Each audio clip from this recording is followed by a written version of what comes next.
Juste pour commencer par me présenter, pour ceux qui ne me connaissent pas, moi c'est Valentin. Je suis le directeur de l'innovation chez Bespoke, qui est un nouveau nom que vous connaissez probablement pas. Vous nous connaissez plutôt sous le nom de Quamplify peut-être, ou même Advisors. Pour les plus anciens, je crois qu'il y a un ancien d'Advisors qui était chez nous avant. Et nous, on va vous parler d'Air Caraïbes aujourd'hui. Pour certains, ça parle. Je vais juste vous revenir un petit peu sur la marque. Alors, c'est un peu bizarre la qualité de l'écran. Normalement, c'est pas comme ça une expérience avec Air Caraïbes, mais C'est joli. voilà. Bon. Parfait. Donc Air Caraïbes, pour ceux qui ne connaissent pas, c'est une compagnie qui a été créée en 2000. Donc ça fait, si vous faites bien le calcul, ça fait 23 ans. Chaque année, il y a à peu près, il y a quasiment 900 000 passagers qui prennent des vols Air Caraïbes. On dessert actuellement 17 destinations, les plus connues forcément, la Martinique, la Guadeloupe, Cuba. Ils vont également vers Cancun pour ceux qui sont intéressés.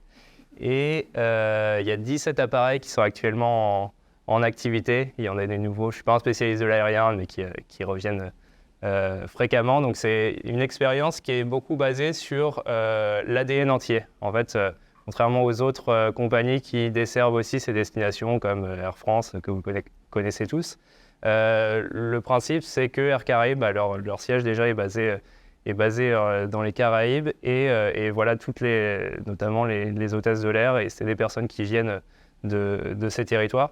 Donc son ADN elle est très fleurie, son image de marque notamment est beaucoup véhiculée sur cette partie-là.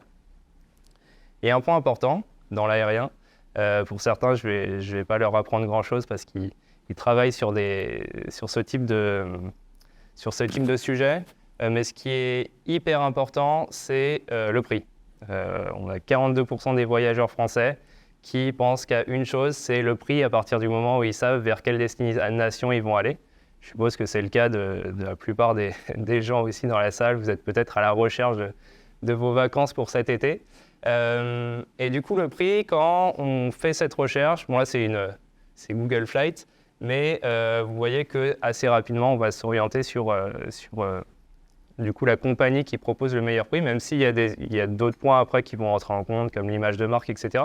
Mais en tout cas, le prix, c'est vraiment primordial dans notre stratégie d'acquisition. Et un pain point qui est important, nous, ça fait très longtemps qu'on travaille avec Air Caraïbes, ça doit faire 6 ou 7 ans, c'est un client historique.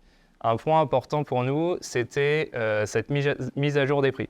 Parce qu'en réalité, à chaque fois qu'un des concurrents, donc notamment Air France ou Corsair, font des adaptations de prix, des promotions, chez Air Caraïbes, il va falloir s'adapter. Ils travaillent beaucoup dans l'adaptation en fait, de leur prix par rapport à leurs concurrents. Et ça pose plusieurs problèmes. Déjà, le premier, c'est qu'on ne sait pas en avance le prix qu'ils vont proposer le lendemain. Donc forcément, on ne peut pas s'adapter comme ce serait le cas pour des marques de mode, même si souvent les marques de mode sont un petit peu à l'arrache aussi et ne savent pas toujours les prix qu'ils vont nous fournir. En tout cas, ici, personne ne sait le prix avant que le prix soit décidé. Et il faut réagir très très rapidement sur ces notions de prix.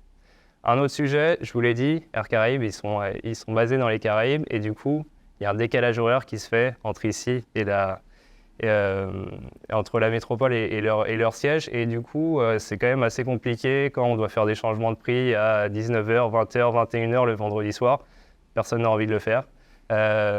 Et en plus, ça nécessite des erreurs potentiellement humaines. Si à partir du moment où on change des prix, on n'arrive pas à les changer sur toutes les campagnes, ou des fois les consultants sont un peu fatigués à cette heure-là, donc c'est un petit peu plus compliqué de faire des modifications très rapides. Et c'est là qu'arrivent du coup nos amis de chez Shanable, qui nous ont un petit peu sauvé la vie là-dessus.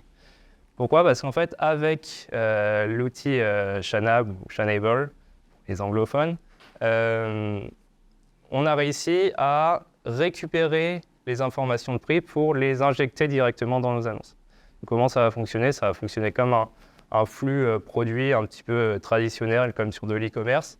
Et on va récupérer cette information de prix le plus bas, le stocker. Ici, vous voyez, on le stocke dans une variable qui est prix le plus bas. On va après afficher dans nos annonces. Donc ça, c'est le but, c'est la manière dont ça va fonctionner. On essaye à chaque fois de faire apparaître le prix le plus bas. Concrètement, à quoi ça va ressembler ? En réalité, quand vous faites une recherche comme celle-ci, vol.apitre. La première chose que va faire l'outil, c'est aller chercher dans notre flux, qui ressemble à ça, donc avec les destinations de départ et d'origine. Donc ici, on se situe à Paris, donc forcément, il va savoir que notre départ, c'est Orly et qu'on souhaite se rendre à Pointe-à-Pitre. Okay.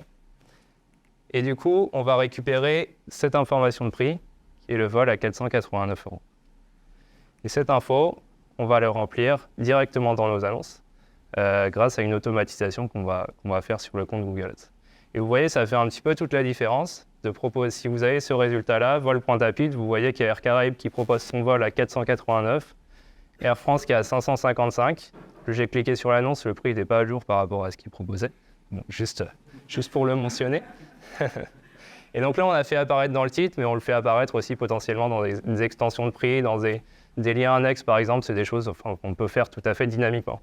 Donc ça a plusieurs avantages. Déjà, ça nous fait gagner un temps assez important forcément de mise à jour des annonces, qui sont quand même un travail à très faible valeur ajoutée. Il faut tous le reconnaître. Je pense que tout le monde dans la salle a mis à jour des annonces et ce n'est pas le truc le plus fun et qui n'a aucune valeur ajoutée pour le coup. Et en plus, ça nous permet d'être beaucoup plus réactifs qu'on l'était. Parce que quand on recevait un email à 21 h le vendredi soir, qu'il fallait le traiter, que le consultant était en vacances, que c'était à la panique à bord parce que personne ne savait sur quelle campagne on diffusait, et bien là, on n'a pas cette problématique et ce stress de devoir changer les annonces. Donc ça nous a apporté en performance et forcément en productivité aussi sur les équipes. On l'a mis en place, j'ai pas de chiffres précis sur combien ça nous a rapporté parce qu'on l'a mis en place plutôt récemment. Donc on n'a pas cet apport pour l'instant. On fera peut-être un update à ce moment-là. Par contre, il y a un autre point qu'on essaye d'optimiser aussi, c'est cette partie créatif, du coup visuel, où on travaille en fait avec Bannerflow. Je ne sais pas si ça vous parle, Bannerflow, voilà certains. Bannerflow, c'est un outil qui nous permet d'ajuster la créa par rapport à des éléments textuels.